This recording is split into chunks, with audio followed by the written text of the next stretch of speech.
Assalamualaikum warahmatullahi wabarakatuh. Saudaraku semua, pernahkah kalian merasa curiga saat pasangan sering membawa barang-barang baru tanpa alasan jelas? Inilah yang kualami. Istriku tiba-tiba sering pulang membawa tas-tas mewah, padahal aku tahu kami tak pernah membelinya. Hingga suatu malam, aku membongkar rahasianya, dan sosok pemberinya membuat hatiku hancur berkeping-keping. Tonton kisah ini sampai akhir. Jangan lupa tulis komentar kalian di bawah, dan doakan semoga kita semua selalu dijauhkan dari godaan yang bisa menghancurkan rumah tangga. Amin. Malam itu aku pulang agak larut dari kantor. Jalanan masih ramai oleh kendaraan. Lampu kota berkelip, dan hujan gerimis baru saja reda. Aku membuka pintu rumah perlahan, berharap menemukan Laila, istriku, sedang menonton televisi atau menyiapkan teh hangat untukku. Namun yang kulihat justru membuat langkahku terhenti. Di meja ruang tamu, ada sebuah tas tangan baru. Warnanya coklat elegan, modelnya modern, jelas bukan barang murah. Aku hafal betul, tas seperti itu hanya ada di butik-butik terkenal dengan harga yang bisa membuat dompet menjerit. Aku menatap Laila yang keluar dari kamar sambil membawa handuk kecil. Wajahnya tampak biasa saja, seolah-olah tak ada hal istimewa. Aku mencoba tenang, menelan rasa heran yang langsung menyeruak di dadaku. Laila, tas baru ya? Tanyaku sambil menunjuk ke arah meja. Ia tersenyum singkat. Iya, Mas. Bagus. Kan? Aku suka modelnya. Aku mendekat, mengamati tas itu lebih detail. Jahitannya rapi, logonya jelas asli. Beli di mana? Tanyaku lagi, berusaha terdengar santai. Titip sama teman. Jawabnya singkat sambil berjalan ke dapur. Aku terdiam. Selama bertahun-tahun menikah, aku tahu betul kebiasaan Laila. Ia tidak pernah impulsif membeli barang-barang mahal. Bahkan untuk membeli baju, ia selalu berdiskusi denganku terlebih dahulu. Tapi kali ini, ia seolah santai saja membawa pulang tas seharga jutaan rupiah tanpa ada pembicaraan sebelumnya. Aku mencoba mengabaikan. Berpikir mungkin memang ia menabung diam-diam dari uang belanja. Namun perasaan aneh itu terus membayangi. Keesokan harinya, saat aku pulang kerja lebih awal, aku kembali melihat sesuatu yang membuatku resah. Kali ini ada tas lain, berbeda warna, dengan model yang tak kalah mewah. Laila menyambutku dengan senyum, seolah-olah tidak ada yang aneh. Mas, gimana kerjaan hari ini? Capek? Tanyanya ceria. Aku menatap tas di meja. Laila, ini tas lagi. Ia sedikit kaget, lalu cepat menjawab. Oh, itu, aku tukar sama teman. Katanya cocok sama bajuku yang kemarin. Aku hanya mengangguk, tapi dalam hati rasa curiga semakin kuat. 2 tas mewah dalam 2 hari? Itu jelas bukan hal biasa. Malamnya, aku mencoba membuka percakapan serius. Laila, aku perhatikan akhir-akhir ini kau sering bawa tas baru. Dari mana sebenarnya? Ia terdiam sejenak, lalu tersenyum samar. Mas, jangan khawatir. Aku dapat harga miring. Temanku yang kerja di toko, dia kasih diskon. Jawaban itu terdengar masuk akal di permukaan, tapi intuisiku berkata lain. Ada nada gugup dalam suaranya, dan matanya tidak berani menatapku lama. Hari-hari berikutnya, pola itu berulang.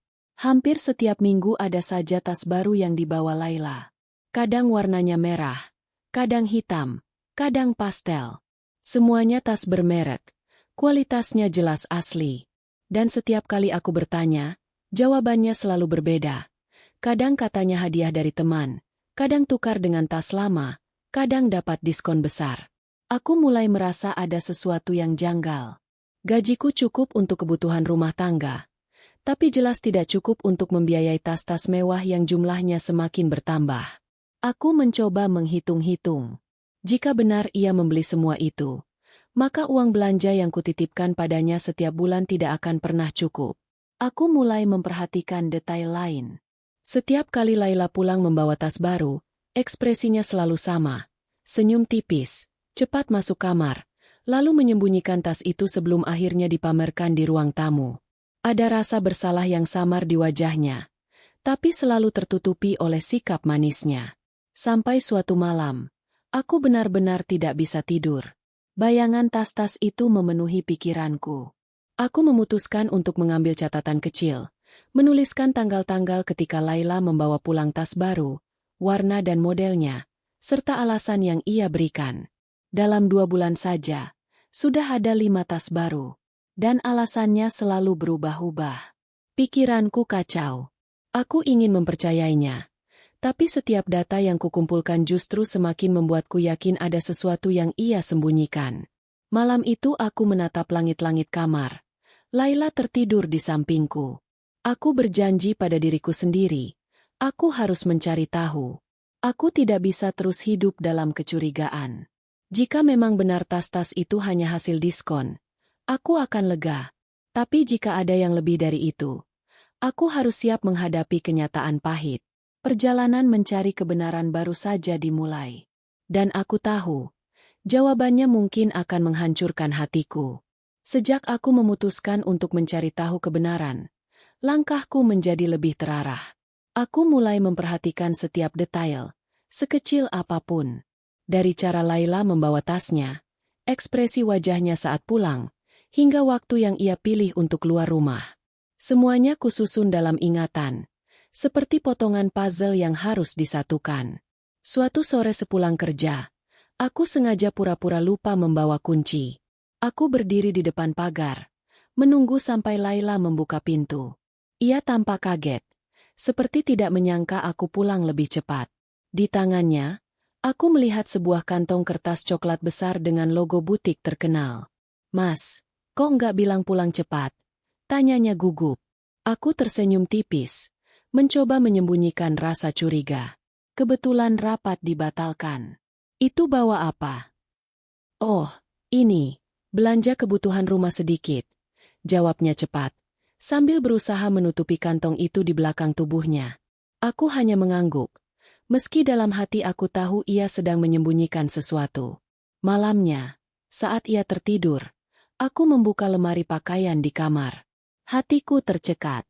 Deretan tas baru berjajar rapi, dengan warna dan model berbeda.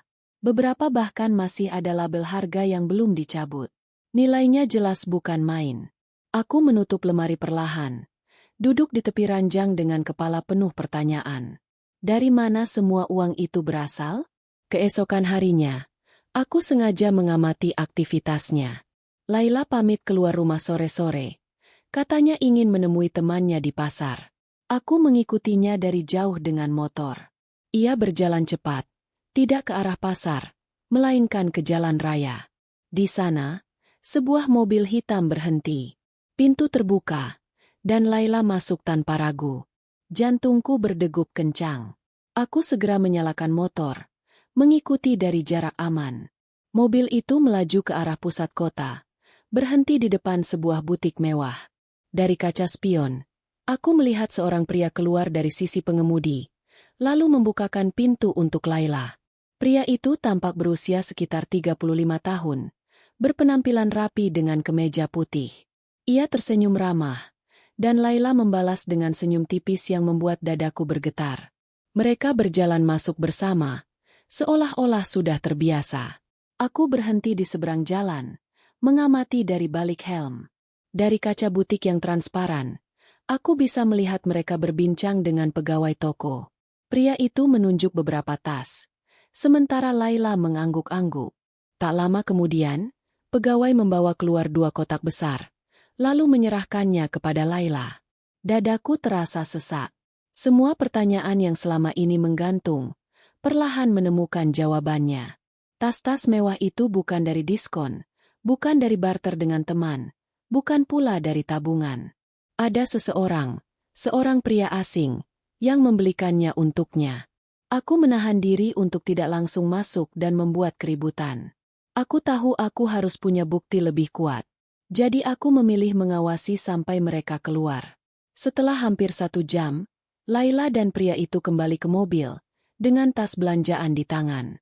Mobil itu lalu melaju ke arah lain, menjauh dari rumah. Aku mengikuti sampai ke sebuah kafe kecil di pinggir kota.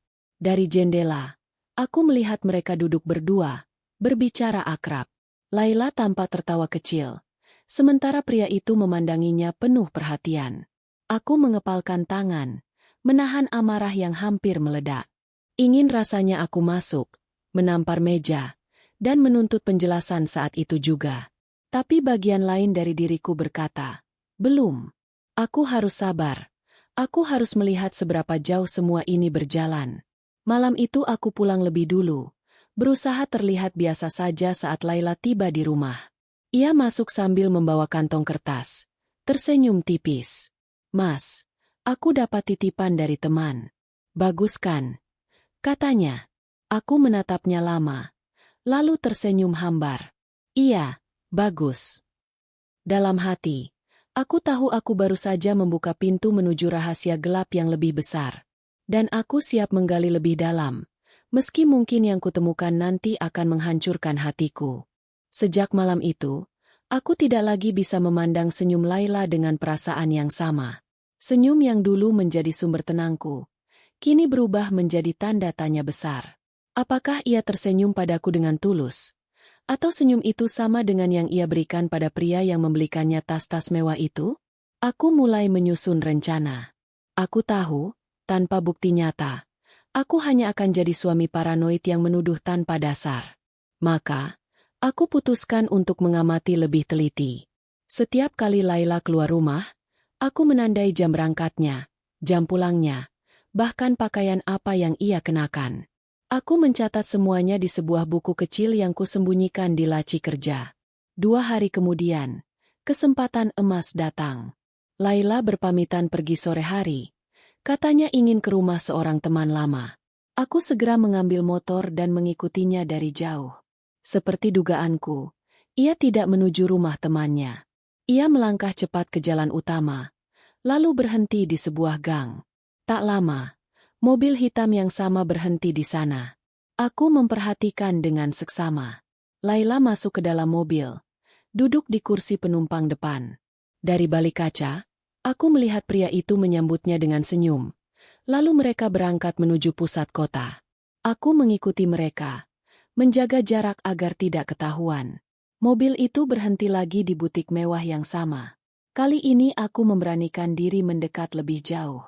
Dari balik etalase, aku bisa melihat Laila mencoba beberapa tas, sementara pria itu berdiri di sampingnya, memberi saran. Hati ini hancur. Itu bukan sekadar belanja. Itu seperti adegan pasangan yang sedang menikmati waktu bersama. Laila tampak begitu nyaman, bahkan tertawa kecil saat pria itu berbisik sesuatu di telinganya. Aku ingin masuk dan menghadapi mereka langsung.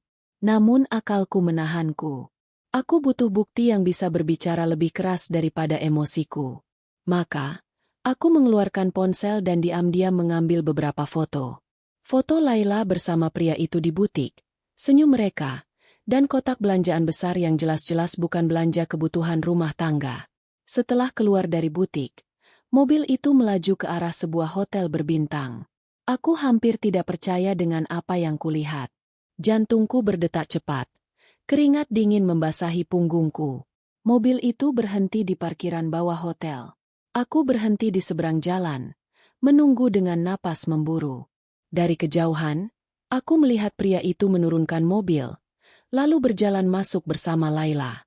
Mereka terlihat akrab, seolah tidak khawatir jika ada yang melihat. Dadaku seakan diremas. Semua keraguanku kini semakin jelas. Tas-tas itu bukan sekadar hadiah biasa. Ada sesuatu yang lebih dalam. Sesuatu yang selama ini coba ia sembunyikan dengan alasan-alasan yang rapuh. Aku menunggu hampir 1 jam di luar. Saat mereka keluar, aku segera menyalakan ponsel dan kembali mengabadikan momen itu. Foto demi foto menjadi bukti nyata. Malamnya, ketika Laila pulang, ia kembali dengan senyum tipis. Ia meletakkan sebuah tas baru di meja, lalu masuk kamar sambil berkata, "Mas, aku tadi ketemu teman lama. Dia bantu aku dapat harga murah." Aku hanya menatapnya. Dalam hatiku, amarah bercampur dengan kesedihan. Ia masih berani berbohong meski bukti ada di tanganku. Aku tahu, cepat atau lambat aku harus menghadapinya. Tapi aku juga sadar, Konfrontasi tanpa perencanaan bisa membuat semua hancur berantakan. Aku harus memilih waktu yang tepat. Malam itu aku duduk lama di ruang tamu, menatap foto-foto di ponselku. Setiap gambar adalah pisau yang menusuk hatiku. Namun di sisi lain, pisau-pisau itu juga menjadi senjata yang akan kupakai untuk menuntut kebenaran. Aku tahu, hari konfrontasi semakin dekat. Dan ketika hari itu tiba, tidak ada lagi tempat bagi kebohongan. Pagi itu aku duduk di meja makan sambil menatap Laila yang sedang menyiapkan sarapan. Dari luar, ia terlihat seperti istri yang baik, gerakannya lembut, wajahnya penuh perhatian. Sesekali ia melirikku dengan senyum tipis. Namun di balik semua itu, aku tahu ada dinding kebohongan yang ia bangun rapi. Aku sudah punya cukup bukti, foto-foto di butik, tawa akrabnya bersama pria asing itu, hingga saat mereka keluar dari hotel dengan wajah tenang. Bukti yang seharusnya sudah cukup untuk membuatku meledak. Tapi aku menahan diri. Aku ingin ia mengaku dengan mulutnya sendiri, bukan sekadar membantah lalu menganggapku suami yang cemburu buta. Hari-hari berikutnya aku mulai menyiapkan rencana. Aku mencoba mencari tahu siapa pria itu. Dari pengamatan, aku tahu ia sering membawa mobil yang sama, sedan hitam dengan plat nomor yang mudah kuingat. Aku mencatatnya, lalu mulai mencari informasi. Seorang teman lamaku yang bekerja di bagian administrasi kendaraan akhirnya membantuku. Dari data plat nomor, aku mendapat nama pemilik, Ardi Prasetyo, seorang pengusaha muda berusia 35 tahun. Namanya tidak asing.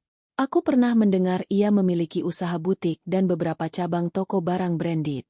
Jadi wajar saja kalau ia dengan mudah membelikan tas-tas mahal untuk Laila. Informasi itu membuatku semakin yakin, hubungan mereka bukan sekadar teman. Ada ketertarikan yang lebih. Aku memutuskan untuk terus mengawasi. 2 kali lagi aku mengikuti Laila, dan polanya sama. Ia dijemput Ardi, mereka ke butik atau kafe, lalu pulang dengan tangan penuh belanjaan. Setiap kali pulang ke rumah, Laila selalu menyusun alasan yang terdengar rapuh. Hingga suatu malam, aku merasa waktunya semakin dekat. Aku duduk di ruang tamu sambil menatap tas-tas yang kini memenuhi lemari. Jumlahnya sudah belasan, warnanya beragam, harganya jelas di luar kemampuan kami. Aku memanggil Laila. Sini sebentar. Aku mau bicara. Ia keluar dari kamar dengan wajah datar. Kenapa, Mas? Aku menunjuk lemari.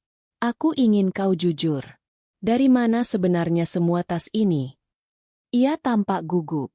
Kan sudah aku bilang, Mas, ada teman yang bantu. Aku berdiri, menatapnya dalam-dalam. Laila, aku sudah tahu semuanya. Jangan lagi kau anggap aku bodoh. Aku tahu siapa yang memberimu tas-tas ini. Aku tahu kau sering bersama dia. Wajah Laila langsung pucat. Tangannya gemetar. Matanya berusaha menghindari tatapanku. Mas salah paham. Aku tidak. Aku menyodorkan ponselku, menunjukkan foto-foto yang kuambil diam-diam. Laila menutup mulutnya dengan tangan. Air matanya langsung jatuh. Ia tahu kebohongan itu sudah runtuh. Aku menahan diri untuk tidak langsung meledak. Katakan, Laila. Siapa dia? Dan kenapa kau menerima semua ini darinya? Ia menangis. Suaranya bergetar. Mas, aku hilaf. Dia Ardi, teman lama. Dia yang selalu memberiku hadiah. Aku terlalu bodoh untuk menolak. Dadaku terasa hancur. Kata-kata itu seperti palu yang memecahkan sisa-sisa kepercayaan dalam hatiku. Malam itu aku tidak melanjutkan percakapan. Aku hanya masuk kamar, meninggalkannya yang menangis di ruang tamu. Aku tahu konfrontasi besar baru saja dimulai. Dan aku sadar, setelah ini tidak akan ada lagi jalan kembali seperti dulu.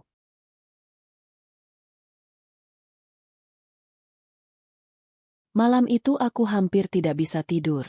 Setiap kali memejamkan mata, bayangan Laila bersama Ardi kembali muncul. Senyum kecilnya, cara ia menunduk malu-malu, dan tawa lirihnya di kafe saat pria itu berbicara. Semuanya berputar dalam kepalaku seperti rekaman yang tak bisa dihentikan. Pagi harinya, Suasana rumah begitu dingin. Laila mencoba bersikap biasa, menyiapkan sarapan seperti biasanya. Tapi aku hanya menatapnya tanpa kata. Setiap gerakannya terasa asing bagiku. Wanita yang duduk di depanku, yang selama ini kusebut istri, tiba-tiba terasa begitu jauh. Aku akhirnya memutuskan untuk berbicara lagi. Laila, ucapku pelan tapi tegas. Aku ingin tahu segalanya. Tidak ada lagi alasan. Tidak ada lagi kebohongan. Kau harus jujur sepenuhnya hari ini. Ia terdiam, lalu meletakkan sendok perlahan. Matanya berkaca-kaca, suaranya lirih. Mas, aku tidak tahu harus mulai dari mana. Aku memang salah. Aku menerima hadiah-hadiah itu karena aku merasa dihargai. Ardi membuatku merasa istimewa. Aku lupa kalau seharusnya hanya Mas yang bisa melakukan itu. Kata-kata itu menusuk hatiku. Jadi, selama ini aku tidak cukup membuatmu merasa istimewa? Itu alasanmu? Tanyaku dengan nada meninggi. Ia buru-buru menggeleng. Air matanya jatuh. Bukan begitu, Mas. Aku bodoh. Aku terlalu terlena dengan perhatian yang dia berikan. Tapi aku bersumpah, tidak pernah lebih dari itu. Aku tidak pernah menjual kehormatan kita. Aku mengepalkan tangan di bawah meja. Kau pikir pengkhianatan hanya soal tubuh? Kau sudah membiarkan hatimu goyah. Laila, kau sudah memberi ruang bagi orang lain untuk masuk di antara kita. Itu sama saja menghancurkan kepercayaan ini. Laila menangis semakin keras. Tubuhnya bergetar. Mas, aku mohon, jangan tinggalkan aku. Aku rela membuang semua tas itu. Aku rela kehilangan semuanya. Asal Mas tidak pergi. Aku menatapnya lama, mencoba mencari secercah kejujuran dalam matanya. Aku melihat ketakutan, penyesalan, dan cinta yang masih ada. Namun di balik itu semua, ada luka besar yang mungkin tak akan pernah sembuh sepenuhnya. Aku tidak bisa memutuskan sekarang, kataku akhirnya. Aku butuh waktu. Tapi satu hal yang harus kau tahu, sekali lagi kau berbohong, sekali lagi kau menerima sesuatu dari dia, selesai sudah semuanya. Laila mengangguk cepat. Air matanya terus mengalir. Aku janji, Mas, aku tidak akan ulangi lagi. Aku akan buktikan kalau aku menyesal. Aku berdiri, meninggalkannya yang masih terisak di meja makan. Hari itu aku pergi kerja dengan kepala penuh badai. Di luar, orang-orang sibuk dengan rutinitas, tapi di dalam diriku, dunia seperti runtuh. Aku tahu, apapun yang akan terjadi setelah ini, rumah tangga kami tidak akan pernah sama lagi. Dan aku harus bersiap menghadapi kemungkinan terburuk, entah bertahan dengan luka, atau melepaskan dengan air mata. Hari-hari berikutnya berjalan seperti orang asing yang tinggal serumah. Aku dan Laila jarang berbicara. Jikapun ada percakapan, hanya seputar hal-hal kecil, makanan, pekerjaan rumah, atau sekadar menanyakan kabar seadanya. Di balik semua itu, ada tembok tinggi yang memisahkan kami, tembok bernama kecurigaan dan rasa sakit hati. Aku masih terus memikirkan foto-foto di ponselku, bukti nyata Laila bersama Ardi. Rasanya setiap kali kutatap wajahnya, bayangan itu muncul lagi, menyalakan api di dadaku. Namun di sisi lain, aku juga melihat usahanya. Laila berhenti keluar rumah tanpa alasan jelas. Ia lebih sering berada di dekatku, bahkan mencoba mendekat, entah dengan menyiapkan makanan favoritku atau sekadar duduk di sebelahku sambil diam. Suatu malam, ia mendekat pelan saat aku sedang membaca di ruang tamu.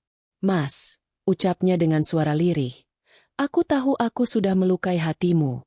Aku tidak akan pernah bisa menghapus itu. Tapi aku mohon, beri aku kesempatan untuk memperbaiki semuanya. Aku rela melakukan apapun. Aku menutup buku, menatapnya lama. Kau bilang rela melakukan apapun. Tapi apakah kau rela jujur sepenuhnya? Bahkan jika kejujuran itu membuatku semakin sakit. Laila terdiam, matanya berkaca-kaca. Aku rela, Mas. Aku menarik napas panjang. Kalau begitu, jawab, apa sebenarnya yang kau rasakan pada Ardi? Apakah kau hanya melihatnya sebagai teman lama yang baik? Atau kau pernah menaruh perasaan lebih? Air matanya jatuh deras. Ia menunduk. Suaranya hampir tak terdengar. Aku sempat kagum padanya. Dia perhatian. Dia selalu membuatku merasa diperhatikan. Tapi itu hanya sesaat. Mas, tidak pernah lebih dari itu. Aku sadar aku salah. Aku bodoh. Dan aku menyesal. Aku memejamkan mata, menahan rasa sakit yang kembali mengalir. Jadi memang ada rasa. Meski hanya sesaat, kau membiarkan dirimu kagum pada pria lain. Kau membiarkan dirimu terbuka. Padahal itu seharusnya hanya untuk suamimu. Laila menangis semakin keras, memegangi tanganku. Mas, jangan tinggalkan aku. Aku janji aku sudah putus semua hubungan dengannya. Aku tidak akan pernah bertemu lagi. Tidak akan pernah menerima apapun lagi darinya. Aku terdiam lama. Hatiku berperang hebat. Cinta masih ada. Tapi luka juga terlalu dalam. Di satu sisi, aku ingin mengakhiri semuanya dan pergi, membawa diriku dari rasa sakit ini. Tapi di sisi lain, aku ingin memberi kesempatan, karena aku masih mencintainya, meski cinta itu kini penuh goresan. Malam itu aku akhirnya berkata, aku akan bertahan, tapi dengan satu syarat. Semua tas dan barang pemberiannya harus kau buang atau kau kembalikan. Aku tidak ingin ada satupun barang darinya tersisa di rumah ini. Jika kau benar-benar ingin membuktikan penyesalanmu, lakukan itu. Laila mengangguk cepat, meski wajahnya penuh air mata. Baik, Mas. Aku akan lakukan. Aku akan buang semuanya. Aku berdiri, meninggalkannya di ruang tamu. Malam itu aku tidur dengan dada sesak. Tapi setidaknya aku sudah memberi syarat. Sekarang tinggal melihat, apakah ia benar-benar menepati janjinya atau hanya berkata manis untuk menyelamatkan dirinya sendiri. Aku tahu, keputusan ini berisiko. Tapi aku juga sadar, aku tidak bisa mengambil keputusan besar dengan emosi. Waktu akan membuktikan, apakah rumah tangga ini masih bisa bertahan, ataukah perlahan hancur oleh kebohongan yang telah terjadi. Dan malam itu, aku berdoa dalam hati, semoga aku tidak salah memberi kesempatan kedua. Hari itu aku pulang lebih awal dari kantor. Sejak perbincangan malam itu, pikiranku tidak tenang. Aku ingin melihat apakah Laila benar-benar menepati janjinya, membuang semua tas pemberian Ardi, dan tidak lagi menyimpan barang-barang yang mengingatkannya pada pengkhianatan itu. Begitu aku masuk rumah, aroma masakan menyambutku. Laila sedang di dapur, terlihat sibuk menyiapkan makan malam. Tapi mataku langsung tertuju pada ruang tamu. Lemari kecil tempat ia biasa menyimpan tas-tas mewah itu kini terbuka, kosong. Hanya tersisa beberapa tas lama yang ku kenal, yang memang ia beli sendiri dari dulu. Aku melangkah ke dapur. Laila, panggilku pelan. Ia menoleh. Tersenyum tipis. Mas sudah pulang? Aku masak kesukaan Mas. Aku menatapnya lama. Tas-tas itu, sudah kau buang? Ia terdiam sejenak, lalu mengangguk. Iya, Mas. Aku sudah membuang semuanya. Aku tidak ingin melihatnya lagi. Aku tidak ingin ada barang-barang itu mengotori rumah kita. Aku ingin percaya. Tapi rasa curiga masih ada. Malam itu, setelah Laila tertidur, aku memutuskan untuk memeriksa lebih jauh. Aku membuka lemari, memeriksa setiap sudut kamar, bahkan gudang kecil di belakang. Semuanya kosong. Tidak ada lagi tas-tas mewah itu. Namun ketika aku membuka laci meja rias, aku menemukan sebuah dompet kulit elegan, jelas bukan barang murah. Aku mengambilnya, lalu membukanya. Di dalamnya ada kartu nama, Ardi Prasetyo. Jantungku berdegup kencang. Aku tahu Laila berbohong. Ia tidak sepenuhnya membuang semuanya. Ia masih menyimpan setidaknya satu barang dari pria itu.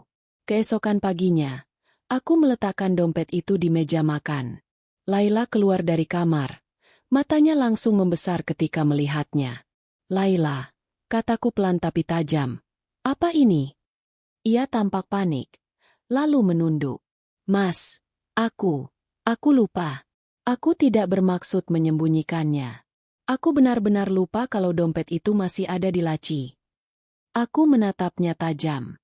Lupa? Kau pikir aku bisa percaya dengan alasan lupa? Kau sudah janji, Laila.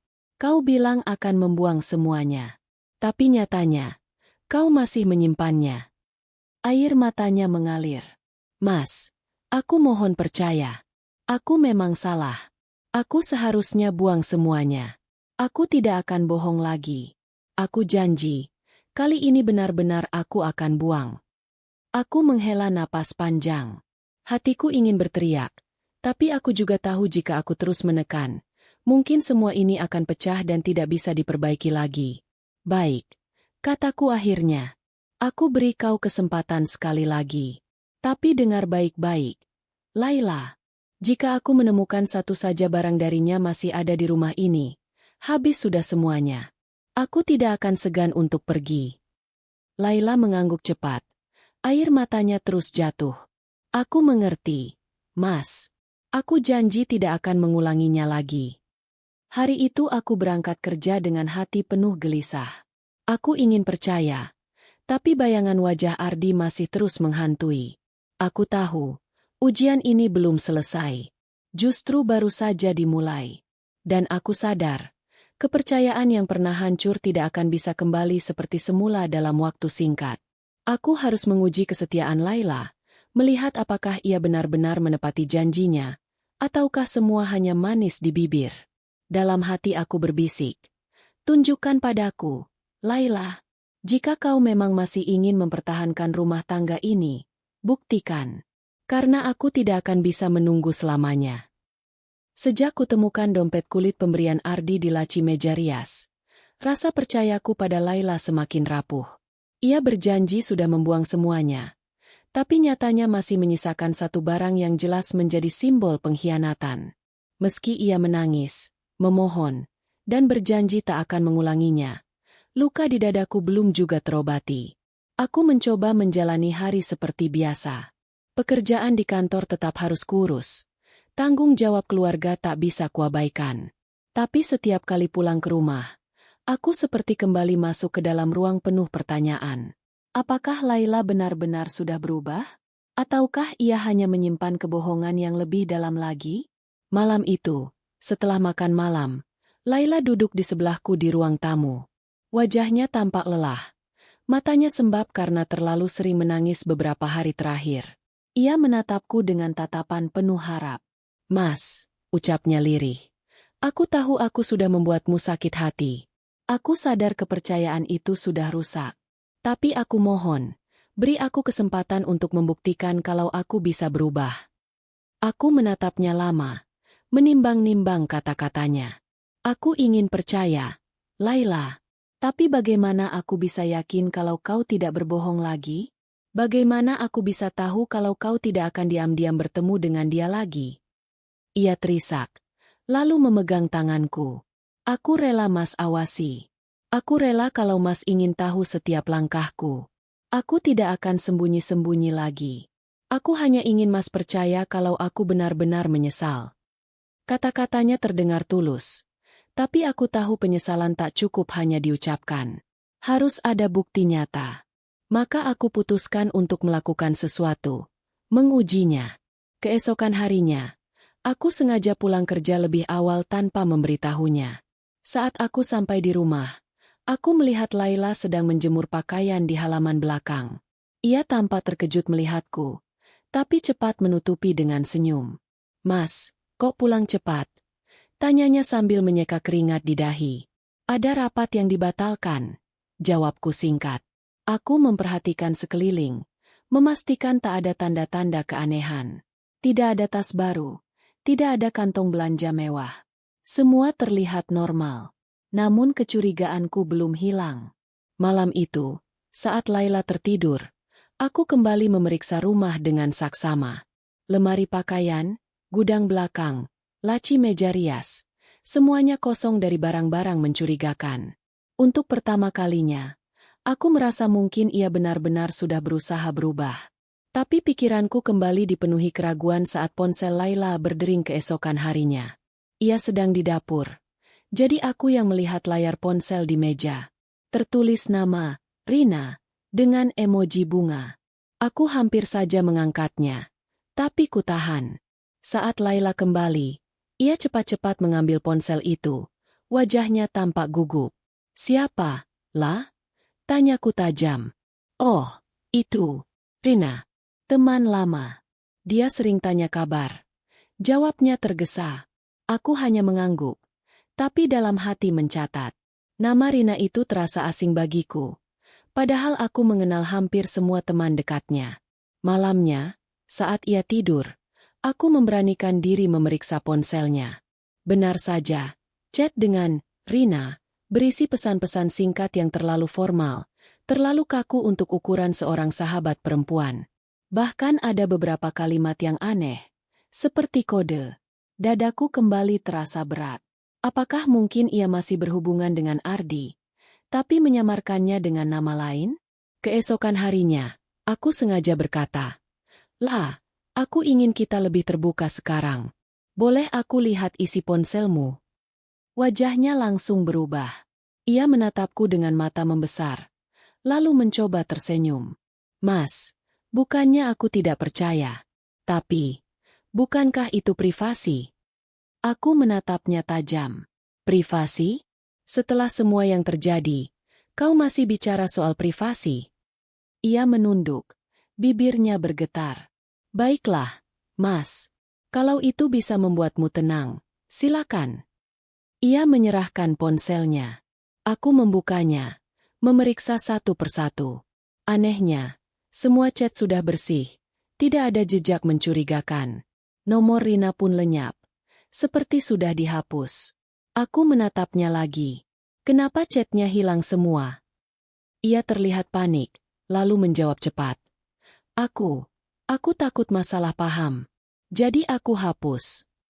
Jawaban itu justru membuat hatiku semakin curiga. Menghapus berarti ada sesuatu yang ia sembunyikan. Malam itu aku tak bisa tidur. Aku merasa terjebak dalam lingkaran yang tak ada ujung.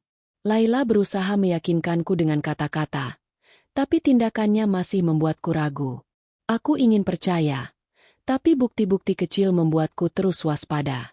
Dalam gelap malam, aku menatap langit-langit kamar sambil bertanya dalam hati, sampai kapan aku harus bertahan dengan hati yang terus diliputi kecurigaan ini?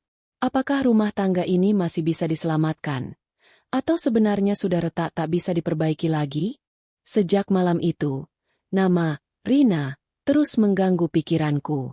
Aku yakin betul, tidak ada teman dekat Laila yang bernama Rina. Aku sudah mengenal lingkaran pertemanannya, mulai dari teman kuliah, tetangga, hingga rekan kerjanya dulu. Tak satu pun bernama Rina. Maka satu-satunya kemungkinan, itu hanya samaran. Pagi itu aku berangkat kerja dengan kepala penuh rencana. Aku tidak bisa lagi hanya duduk dan berharap Laila jujur. Aku harus mencari tahu sendiri. Saat istirahat siang, aku bertemu dengan Fajar, teman lamaku yang bekerja di perusahaan telekomunikasi. Aku menceritakan sedikit, tanpa menyebutkan hal-hal pribadi terlalu detail. Lalu meminta bantuannya melacak nomor yang sering muncul di ponsel Laila. Beberapa hari kemudian, Fajar kembali dengan informasi. Nomor itu terdaftar atas nama Ardi Prasetyo. Dadaku langsung sesak. Jadi benar dugaanku. Nama Rina hanyalah samaran. Laila masih berhubungan dengan pria itu, meski sudah berjanji berhenti. Semua tangisannya, semua janji manisnya, ternyata tak lebih dari permainan kata. Sepulang kerja, aku menatap Laila yang sedang menyiapkan makan malam. Wajahnya tampak lelah tapi tetap berusaha tersenyum. Aku menahan diri untuk tidak langsung menuduh. Aku ingin memastikan seberapa jauh ia akan terus berbohong. Malam itu aku berpura-pura tidur lebih awal. Sekitar pukul 11 malam, aku mendengar suara lirih dari ruang tamu. Aku pelan-pelan bangun, berjalan tanpa suara. Dari balik pintu, kulihat Laila duduk sambil berbisik di ponselnya. Suaranya lembut, berbeda sekali dengan nada bicara saat bersamaku. "Ya, aku baik-baik saja.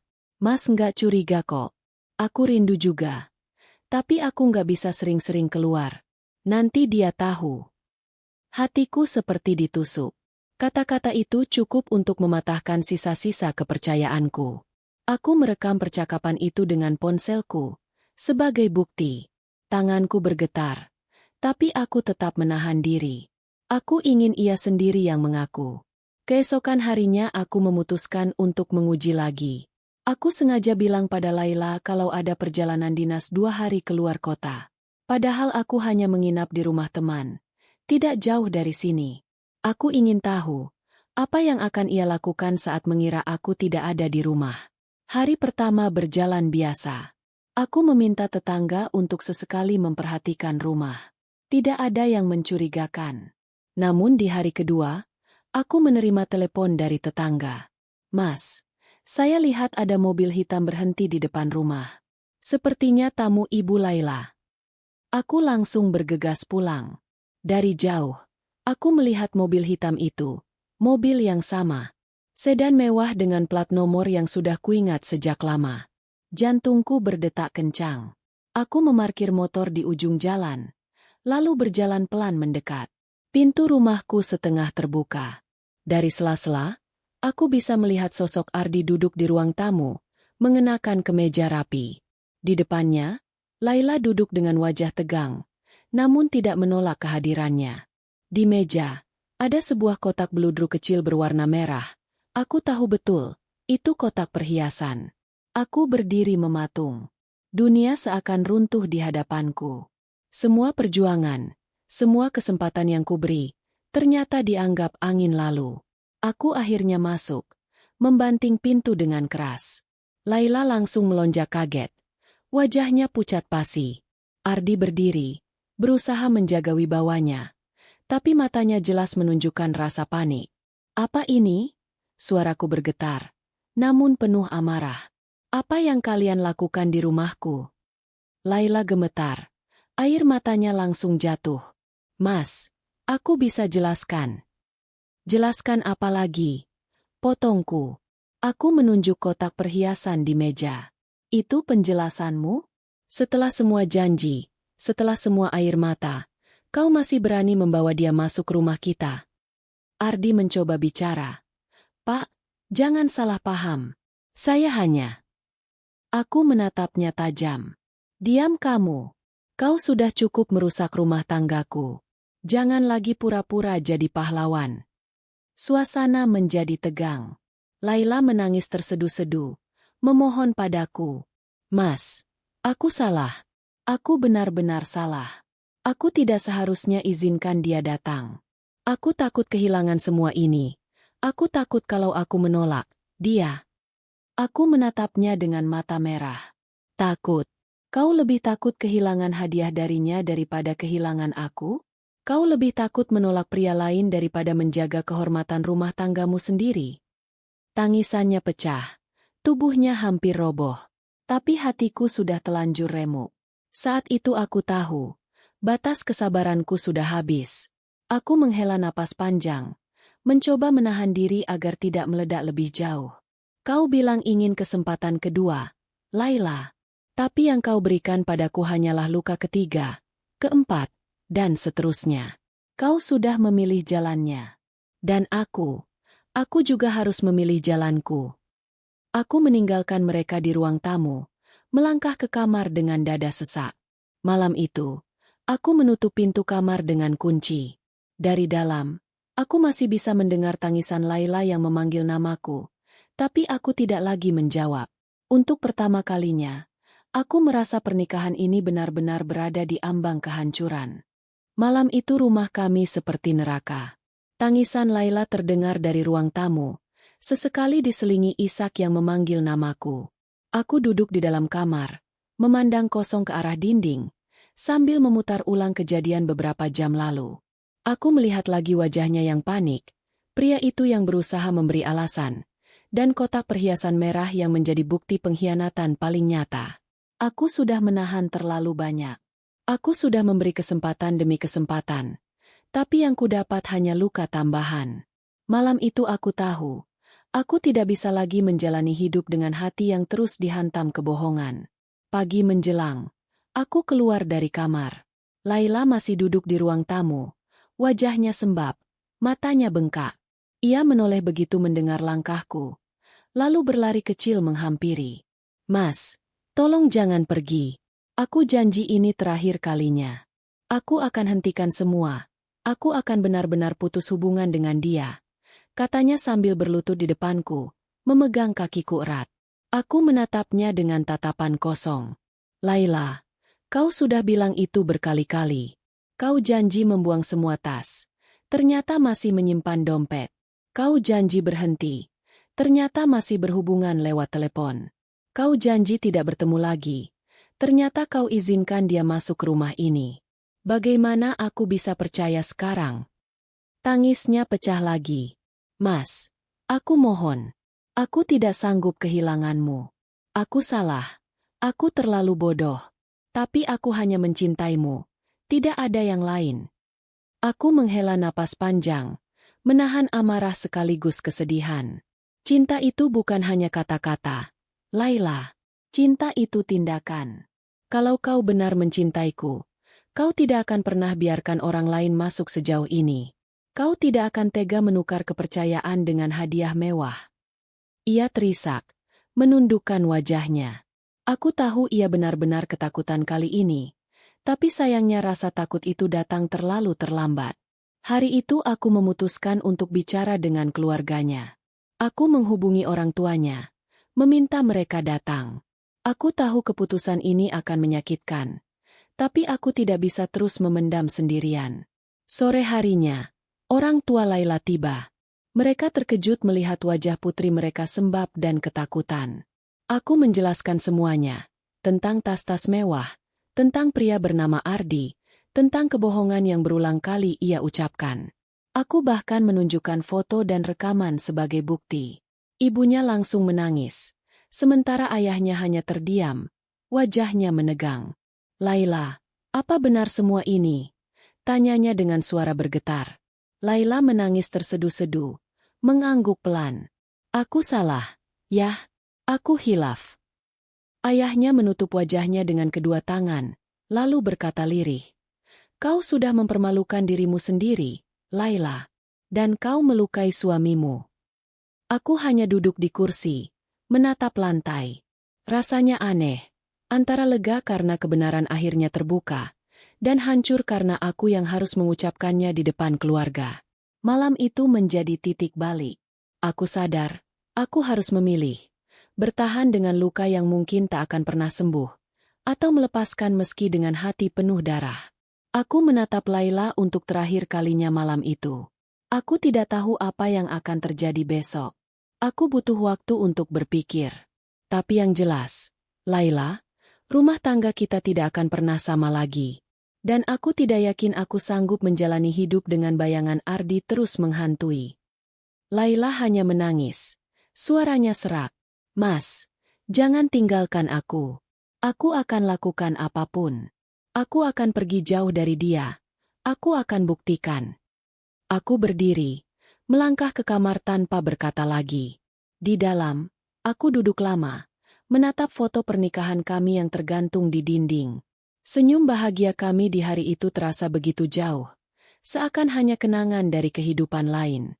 Di lubuk hatiku, aku tahu satu hal. Keputusan besar sudah menunggu.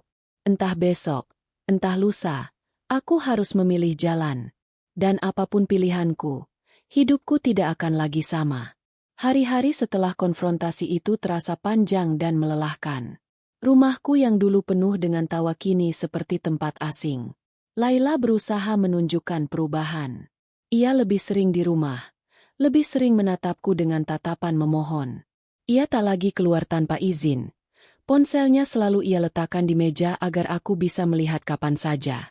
Namun, semua itu justru membuatku semakin sadar betapa dalam luka yang sudah ia buat. Setiap kali aku menatap wajahnya, ingatan tentang malam ketika Ardi duduk di ruang tamu rumahku kembali menghantam. Itu bukan hanya soal hadiah, bukan hanya soal tas, bukan hanya soal perhiasan. Itu soal batas yang ia langgar.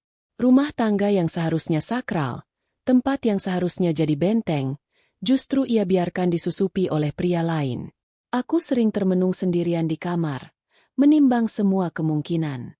Bertahan berarti aku harus belajar menerima luka dan mencoba membangun kembali kepercayaan yang sudah remuk. Melepaskan berarti aku harus berpisah dengan wanita yang selama bertahun-tahun menjadi bagian dari hidupku. Wanita yang dulu kucintai dengan sepenuh hati. Satu malam, aku memanggil Laila duduk di depanku. Wajahnya pucat. Matanya penuh air mata yang siap jatuh kapan saja. Laila, kataku pelan tapi tegas. Aku ingin kau dengar baik-baik. Aku sudah terlalu lama menahan. Aku sudah terlalu sering memberi kesempatan. Tapi setiap kali aku percaya, kau kembali mengkhianati. Ia langsung menangis, memegang tanganku. Mas, aku mohon, jangan katakan itu. Aku benar-benar ingin berubah. Aku akan lakukan apa saja. Mas, aku rela pindah rumah. Aku rela putus semua kontak. Aku rela memulai hidup baru asalkan Mas tidak tinggalkan aku. Aku menatapnya lama. Kalau kau sungguh menyesal, mengapa kau biarkan dia masuk rumah ini? Mengapa kau terus berhubungan meski sudah berjanji berhenti? Kau bilang cinta padaku, tapi tindakmu selalu menunjukkan sebaliknya. Tangisnya pecah semakin keras. Aku bodoh, Mas. Aku tidak tahu kenapa aku begitu lemah. Aku tergoda oleh perhatian dan hadiah. Tapi aku tidak pernah berniat meninggalkanmu. Kau tetap yang utama di hatiku. Aku menggeleng pelan. Cinta bukan sekadar kata. Cinta adalah tindakan. Dan tindakanmu, Laila, sudah menghancurkan segalanya. Kami berdua terdiam lama. Hanya suara tangisnya yang memenuhi ruangan. Di dalam hatiku, perang besar terus berkecamuk. Satu sisi ingin memaafkan demi masa lalu, demi semua kenangan indah yang pernah ada. Sisi lain ingin melepaskan demi harga diri, demi kedamaian hati yang sudah terlalu lama diguncang. Hari-hari berikutnya aku semakin banyak berdoa. Aku meminta petunjuk, meminta kekuatan, meminta kejelasan jalan. Aku berbicara dengan sahabat-sahabat terdekatku, juga dengan keluargaku sendiri. Semua memberikan nasihat yang hampir sama. Keputusan ada di tanganmu. Bertahan itu mulia. Tapi jangan sampai menghancurkan dirimu sendiri. Melepaskan itu berat. Tapi kadang lebih baik daripada bertahan dalam luka yang terus bertambah. Pada akhirnya, aku mulai menulis surat untuk Laila. Dalam surat itu, aku menuliskan semua perasaanku, semua luka yang ia torehkan, semua kesempatan yang sudah kuberi, dan semua kekecewaan yang tidak lagi bisa kutahan. Surat itu bukan hanya sekadar tulisan, tapi juga penutup bab panjang dari rumah tangga kami. Malam itu aku menyerahkan surat itu kepadanya. Ia membacanya dengan tangan gemetar. Air mata tak henti mengalir di pipinya. Setelah selesai, ia memelukku erat, menangis sejadi-jadinya. Mas, jangan tinggalkan aku. Aku tidak bisa hidup tanpa Mas. Aku membalas pelukannya, tapi kali ini tanpa kehangatan. Laila, aku juga tidak pernah membayangkan hidup tanpamu. Tapi kita sudah sampai di titik di mana cinta saja tidak cukup. Aku harus menjaga diriku, menjaga harga diriku, dan menjaga hatiku. Dan itu berarti, kita harus berpisah. Tangisnya pecah semakin keras. Malam itu, rumah kami benar-benar dipenuhi suara perpisahan. Aku tahu, keputusan ini menyakitkan. Tapi aku juga tahu, inilah satu-satunya jalan agar aku bisa kembali menemukan ketenangan. Hari-hari setelah keputusan itu menjadi fase paling berat dalam hidupku. Rasanya seperti berjalan di atas jalanan berbatu. Setiap langkah melukai kaki, tapi aku tetap harus melanjutkan perjalanan. Rumah yang tadinya terasa sempit oleh kecurigaan, kini justru terasa kosong oleh perpisahan. Tidak ada lagi suara Laila di dapur. Tidak ada lagi senyum samar yang selalu menyambut kepulanganku. Bahkan tidak ada lagi tangisannya di malam-malam penuh konflik. Semua hening, tapi hening yang menyesakkan. Orang tua Laila datang beberapa kali setelah mendengar keputusan kami. Ibunya menangis memohon. Ayahnya menatapku dengan campuran kecewa dan pasrah. "Kau yakin dengan keputusan ini, Nak?" tanyanya suatu sore. Aku hanya mengangguk pelan, menahan air mata. Aku sudah berusaha. Aku sudah memberi kesempatan berkali-kali. Tapi tidak ada lagi yang tersisa untuk dipertahankan. Laila sendiri masih sering mencoba menghubungiku, entah lewat pesan atau lewat perantara. Ia bilang menyesal. Ia bilang siap melakukan apapun. Ia bilang tidak bisa hidup tanpa aku. Tapi aku sudah menutup pintu itu. Bukan karena aku tidak mencintainya lagi, melainkan karena aku mencintainya terlalu dalam, hingga pengkhianatan itu membekas begitu tajam. Luka itu tidak akan hilang hanya dengan kata, maaf. Beberapa malam aku duduk sendirian di ruang tamu, menatap lemari yang dulu penuh dengan tas-tas mewah. Kini kosong. Kosong, sama seperti hatiku. Aku sering bertanya pada diri sendiri, apakah aku terlalu keras? Apakah aku seharusnya bertahan demi kenangan? Tapi setiap kali pertanyaan itu muncul, aku selalu teringat kembali pada momen ketika pria itu duduk di ruang tamu rumahku, membawa kotak perhiasan untuk istriku. Dan aku sadar, tidak ada rumah tangga yang bisa bertahan tanpa pondasi kepercayaan. Hari demi hari, perlahan aku belajar berdamai dengan kenyataan. Aku mulai mengisi waktuku dengan hal-hal baru, bekerja lebih fokus, lebih sering berkumpul dengan sahabat lama, bahkan sesekali membantu kegiatan sosial di lingkungan sekitar.